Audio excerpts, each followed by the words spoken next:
Hi everybody. In this video, I'll be discussing how I would address a crisis with two patients presenting with psychiatric emergencies. I'll go over their background information, the immediate assessment, and the steps I would take to ensure safety and stabilization. For the first patient is a 45-year-old male who has been married for 15 years, has two children, has a history of major depressive disorder, and a previous pornography addiction that had been addressed through therapy in the past. Although the addiction caused strain in the marriage, he reports that things have been going well for the past 5 years and he has not engaged in that behavior again. His depression began in his 20s. He has been well managed with citalopram 20 milligrams daily. However, he comes in today visibly upset. He reports that his wife has been cheating on him for 2 years and that he recently discovered this when he came home to find his wife and children gone. She left a note explaining her infidelity and moved in with the man she was seeing. Divorce proceedings are currently in effect. He states, I had no idea. I know I had my own problems, but 2 years, I feel so stupid. I don't know why I bothered improving myself. I don't know how I can even go on. He reports missing work repeatedly and is now at risk of losing his job. He says his children are his whole world, but that he hasn't spoken to them for over a month.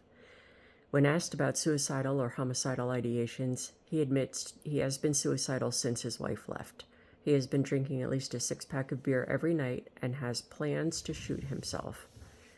When asked what's been keeping him from acting on it, he says, my kids, but I'm losing hope I'll ever see them or talk to them again. At this point, this patient is in an immediate crisis. He presents with active suicidal ideation, a specific plan, and access to lethal means, a firearm.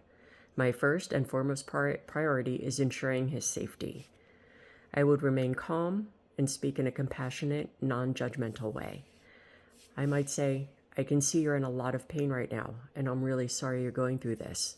I want to make sure you're safe while we help you get through this.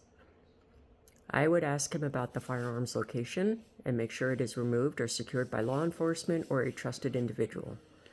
Because he has a plan and means, I would not allow him to leave the clinic alone. At this point, actually, he should not be left alone at all and does require constant monitoring. I would explain that he needs to be in a safe environment where he can get supported and monitored. Ideally, he would agree to a voluntary hospitalization, but if he refused, I would initiate an involuntary psychiatric hold due to imminent danger to self. This would be a 36-520 evaluation according to Arizona law. An assessment for alcohol withdrawal and/or alcohol intoxication would need to be done. Notifying his support system with consent, of course. Contact family, close friends for support and safety planning. Documentation of suicidal ideation, plan, means, and the actions taken must be documented in detail. Once he is stabilized, I would focus on medication evaluation, continued management of depression, and addressing his increased alcohol use. Psychotherapy and grief counseling would be vital to help him process his loss and reestablish hope. I would provide him with crisis resources, such as 988 Suicide and Crisis Lifeline, and work on building a support system for after discharge. In the second patient, she is a 19-year-old married female who presents for her 4th postpartum visit. She has a 2-month-old baby, and her husband is present during the appointment. Today, she is dressed more provocatively than usual with heavier makeup. The baby is asleep in the carrier. She immediately begins talking excitedly about a video series on aliens she's been watching. Her speech is rapid, loud, tangential, and she makes several loose associations between the baby and the videos. From her rambling, it becomes clear that she believes her baby is an alien and that she must take it to the desert and leave it on a mountain so the aliens can retrieve it. She mentions that she and her husband are planning to go camping with the baby that weekend. When questioned about suicidal or homicidal thoughts, she denies both. However, her husband reports that she's been acting very differently for the past couple of weeks, and he is scared to leave her alone with the baby. She then adds that she knows the secret to world peace and that returning the baby to the aliens will accomplish it. This is a clear psychiatric emergency, postpartum psychosis. My immediate goal would be to ensure the safety of both the mother and the baby.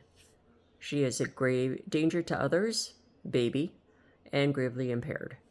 I would stay calm, avoiding challenging her delusions directly, and communicate reassurance. I might say, I can tell you're very concerned about your baby, and it sounds like you've been under a lot of stress. My main goal right now is to make sure both of you are safe. I would make sure that the baby is immediately removed from her care, ensuring that the infant is with the father or another responsible adult. I would initiate an emergency psychiatric evaluation and hospitalization. Because she is a danger to others, specifically her child, she would likely require an involuntary psychiatric hold if not willing to go voluntarily. I would also contact Child Protective Services and the hospital social network team to ensure the child safety and support for the husband. Once hospitalized, she would undergo a full evaluation, including lab work and medical screening. She would likely require antipsychotic medication and close monitoring.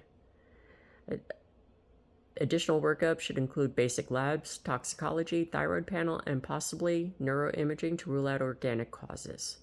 Coordinating care with OB/GYN regarding medication safety if she is breastfeeding. I would also take time to educate and support her husband, explaining that postpartum psychosis is a medical emergency, not her fault, and that effective treatment is available. In both of these situations, my approach focuses on safety, empathy, and immediate intervention. Addressing a crisis means acting quickly, maintaining calm and compassionate communication, and mobilizing emergency resources to the protection of the patient and others. After safety is secured, the next steps involve stabilization, ongoing treatment, and connecting patients and families with appropriate supports for recovery. Involuntary psychiatric holds, commonly limited to 72 hours, serve as a critical intervention for individuals experiencing acute mental health crises.